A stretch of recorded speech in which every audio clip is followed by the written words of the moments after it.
Hi! Within this lecture, we're going to use Wireshark to analyze the packets that we have gathered so far. So we have a lot of packets in here, right? We have hundreds, maybe thousands of packets lying around in Wireshark. And let me show you ways to make this faster for you.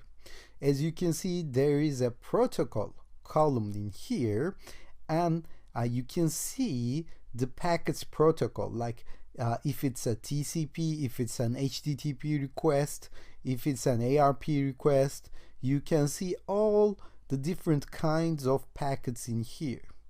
So we can actually sort this or filter this according to their protocol. So if you click on any packet, you will see the details down below at the bottom pane. And if you double click on any packet, it will pop open this details pane for you. And we're going to see that, don't worry. But for right now, what is my purpose? My purpose is to find the username and the password that my target computer has given to unicornitems.com. Okay? I'm trying to steal the password of the target computer. So let's see how hackers do that. And actually we have seen this in the ethical hacking part, I know, but let's refresh our knowledge and we are going to build onto that. So here, now let me filter this to the protocol and we're going to analyze the HTTP packets only. Because when we do a request, when we send a username or any information to a website, it generally uses HTTP post methods.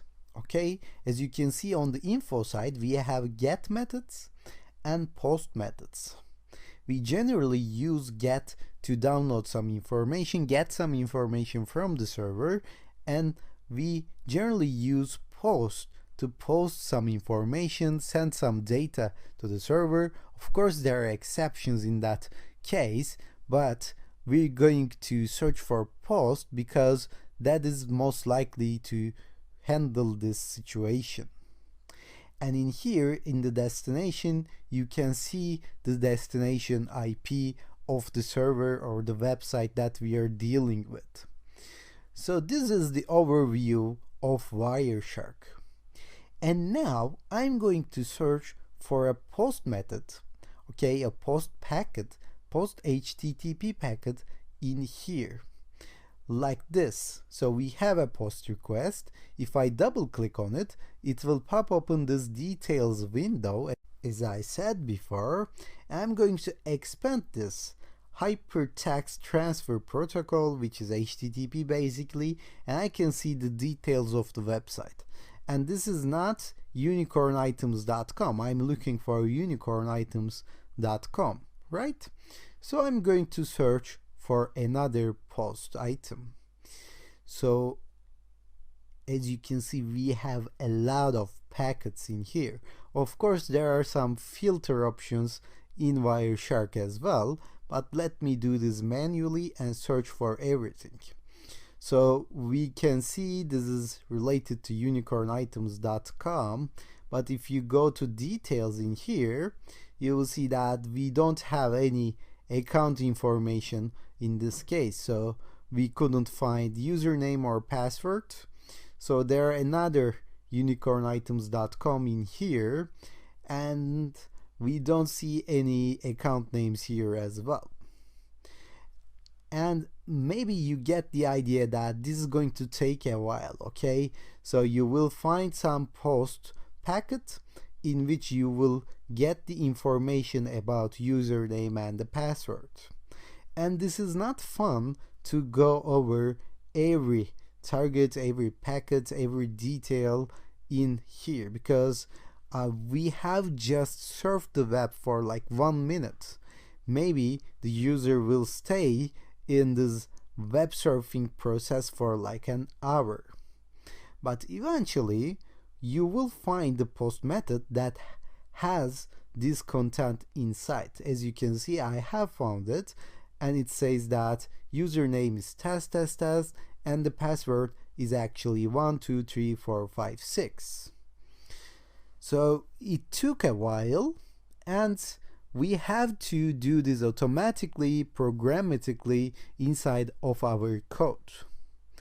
And of course, there are some great modules and codes in order to make this very fast. Because if we deal with this problem like this, then it will take forever to find a username and a password inside of thousands of packets. Back in the ethical hacking section, we used man-in-the-middle framework, and it's actually printed out the data for us in the terminal, right? And it was easier to see the usernames and the passwords. And in here, if we go through this Wireshark, we will see every packet and every detail in this case. But we're going to need something like man-in-the-middle framework, right? So that it has to be more summarized, it has to be more specific, and it has to be easy to find the passwords and usernames. And Scapy has that kind of feature, so let me clear this and let me go back to my man-in-the-middle. Actually, we are in the man-in-the-middle. Let me stay in the man-in-the-middle and open a new terminal here, because we're going to use that arppoison.py anyway, and also we're going to create another project, and we created that project, so this is going to be our listener, but we're going to install a new library to here. And this new library will let us work with HTTP requests in a better and simpler way. So after you find this mypacketlistener.py, you have to install pip install scapy_http.